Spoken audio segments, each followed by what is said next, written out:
This is the hardest challenge that I take. Well, it sounds like simple, but the challenge is I'll be stranded in the wild for 7 days straight. It might be easy for everyone, but for me, this is also one of the most dangerous, hardest, difficult challenge that I did. This place is known as the Death Place. Locals said that unfamiliar people enter here will most likely get injured or the worst, die.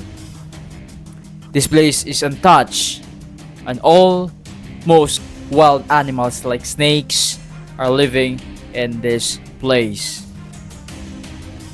This is what happened. I hired a local guide to bring me on the location where I'll be stranded for the rest of the day alone. I was expecting nakakayanin lang namin na maglakad, puntahan ng lugar ng isang araw. But it's more than that I expected. Umabot kami ng 3 days and 2 nights. Even though we did our best, kahit kain lang ang pahinga sa paglalakad pero ganun pa rin. Halos maiwan na nga ako ng local guide sa sobrang bilis na maglakad.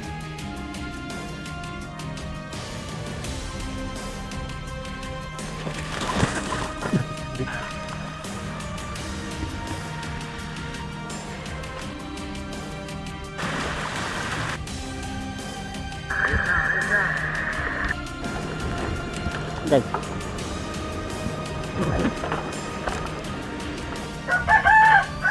Yung dala natin is I think abot yan ng mga 30 kilos because this trip would be a very long journey, 7 days adventure.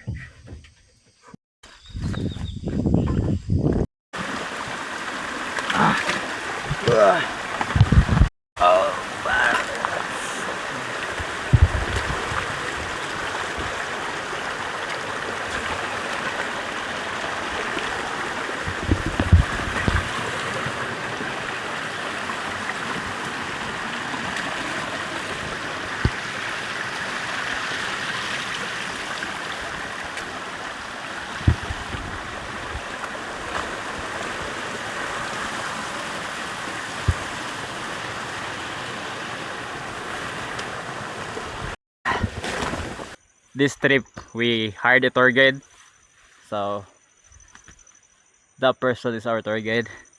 So we book a tour guide for 1 week because this is an unfamiliar place, so for safety purposes. But we are alone. What the?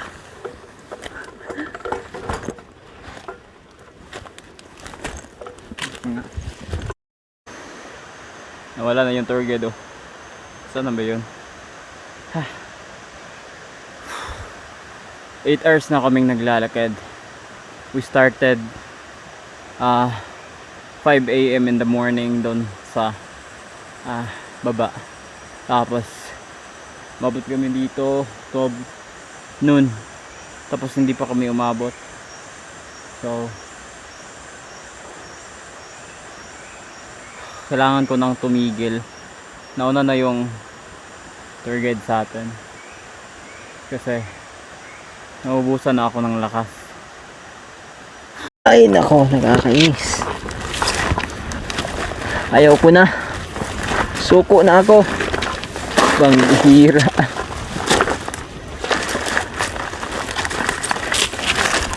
Hirap na daan dito. Saan ba yung tour guide natin? Boss, hintayin mo ako, boss. Nawawala na ako, boss. Boss. At sundo na yung agi, guys. Ang ganda ng mga rocks dito. Parang ano ba? Maganda. Ay. Boss! Asan ka na, boss? Boss. Hintayin mo ako, boss. Dito dumaan yung perfect natin. Nakikita ko yung mga inaapakan niya. Boss. Hindi ko na kaya, boss. Tulungan mo ako, boss. Boss. Bossing. Parang gumagapang tayo. Sobrang assault.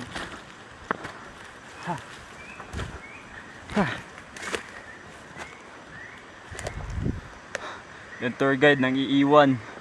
Walang hiya. Ganda.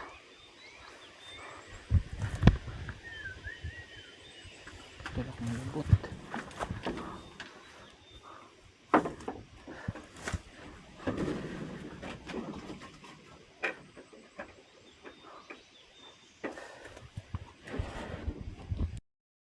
Alright, so good morning. Good noon na pala. We are here in this little cabin. So we stop over here because we already walked, I think, we already trekked almost 9 hours. So, hindi na kakayanin. So, we need to stay here. We need to cook food. We need to relax first before we going to continue our hike. So our destination is very far, so I think it would take us 3 days or 2 days. We'll be staying here for, I think, 7 days straight.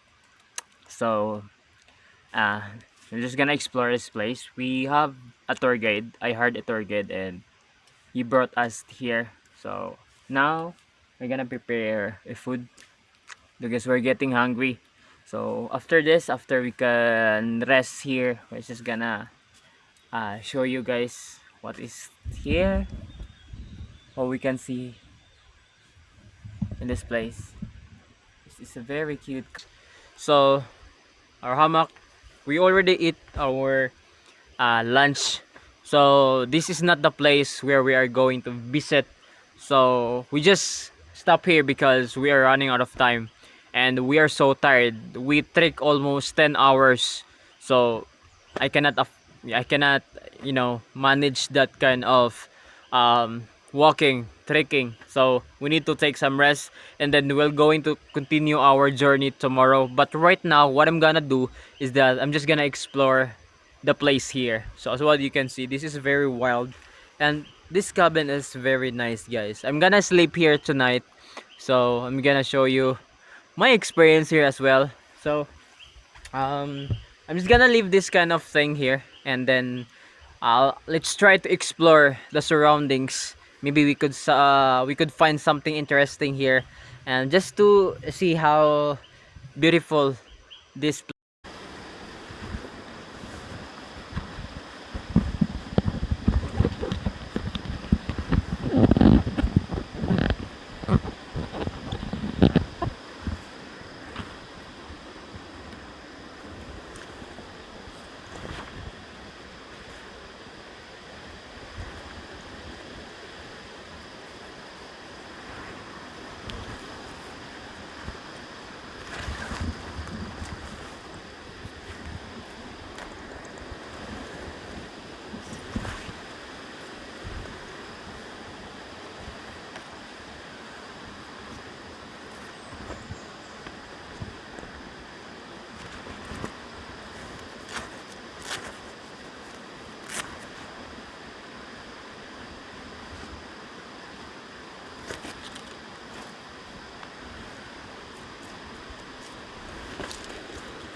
Going down here. Wow.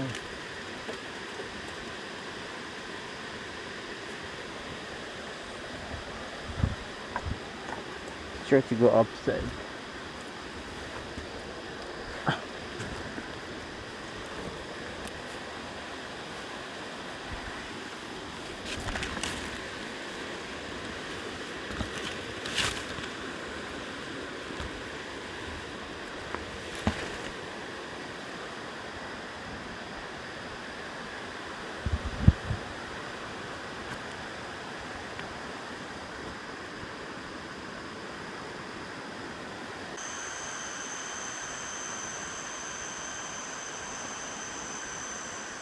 Alright guys, so we climbed this super big balete tree.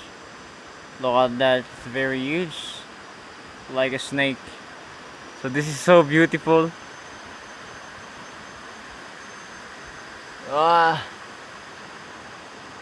this is super amazing. I really like this kind of tree. This is very sexy.